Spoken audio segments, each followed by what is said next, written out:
राज्य केंद्र सरकारनं मराठा ओबीसी आरक्षणाच्या वादावर तोडगा काढावा, अन्यथा विरोधी पक्षांना एकत्र घेऊन सरकारला जाब विचारणार।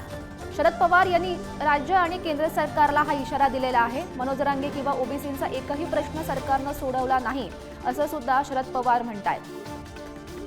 राज्य केंद्र सरकारनं मराठा ओबीसी आरक्षणाच्या वादावर तोडगा काढावा, अन्यथा विरोधी पक्षांना एकत्र घेऊन सरकारला जाब विचारणार असं शरद पवार यांनी म्हटल्याचं पाहायला मिळतंय।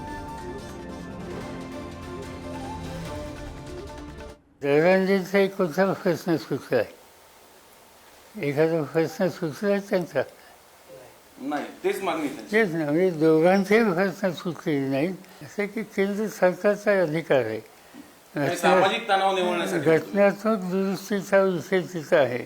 एकदा त्यांनी काय करतात ते बघूया। त्यांनी पॉझिटिव्ह पावलं टाकली तर मगाशी सांगितलं आम्ही राजकारण आणणार नाही, सामाजिक तणाव कमी करायला आमचं सहकार्य जाईल। पण त्यांनी काहीच केलं नाही, तर सगळ्या राजकीय पक्षाला एकत्र करून एकत्र निर्णय घेऊ आणि पुढचं धोरण ठरवू। केंद्र सरकारने याच्यात पुढाकार घ्यायला पाहिजे। काही ठिकाणी कायद्यात बदल करावा लागेल, काही ठिकाणी केंद्र सरकारचं आणि राज्य सरकारचं धोरण याच्यात बदल करावा लागेल।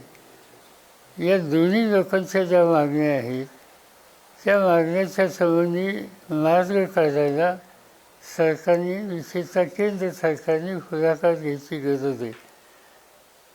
एका मर्यादेच्या बाहेर आंदोलन न जाईल याची काळजी घ्यावी, कारण त्याचा एक सामाजिक तणाव हा निर्माण न होईल याची काळजी घेणं ही सगळ्यांची जबाबदारी आहे।